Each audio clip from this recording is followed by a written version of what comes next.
సామెతలు 24, 13, 14 వచనాలు కలిసి చదువుకుందాం. నా కుమారుడా, తేనె త్రాగుము, అది రుచిగలది కదా.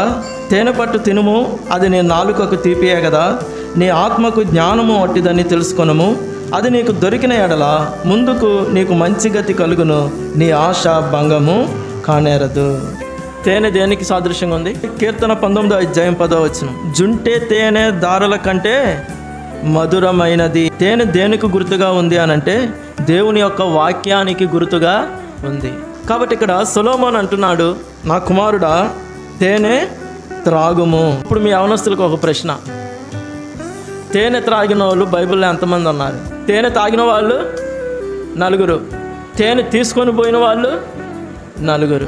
1 సమూయేలు 14వ అధ్యాయం 25. అయితే యోనాతాను తన చేతి కర్ర చాపి తాను కొనను తేనె పట్టులో ముంచి తన చెయ్యి నోటిలో పెట్టుకోగానే అతని కన్నులు ప్రకాశించాను. ఇప్పుడు తేనె తినగానే అతని కన్నులు ఏమైనాయి అంట? ప్రకాశించాయి. అంటే ఇప్పుడు తన ముఖంలో ఏం కనబడింది? జనులందరికీ ప్రకాశం కనబడింది. యోనాతాను ప్రకాశించక పూర్వం ఒక వ్యక్తి ప్రకాశించాడు. ఎవరు? ఏముంది ఆయన చేతిలో?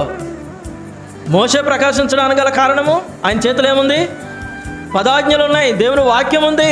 తేనె చేతిలో ఉన్న వ్యక్తి ప్రకాశించాడు, తేనె తిన్న వ్యక్తి కూడా ఏమయ్యాడు? ప్రకాశించాడు. మరి మన సంగతి ఏంటి? వాక్యం మారిందా? దేవుడు మారాడా? ఇప్పుడు ఈ వాక్యాన్ని మనం త్రాగుతున్నాం, ఈ వాక్యాన్ని మనం చేత పట్టుకున్నాం కదా. ఇప్పుడు మనం ప్రకాశించాలా, ఆరిపోవాలా? మత్తయి 3:4.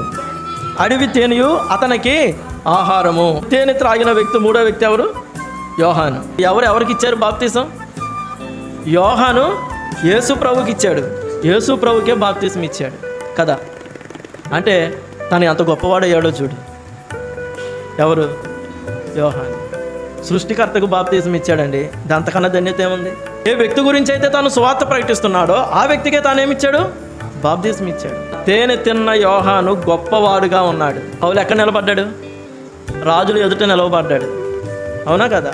రాజుల దగ్గర సువార్త చెప్పిన వాళ్ళు ఎవరు లేరు. 12 మంది శిష్యులు చెప్పాల రాజుల దగ్గర సువార్త.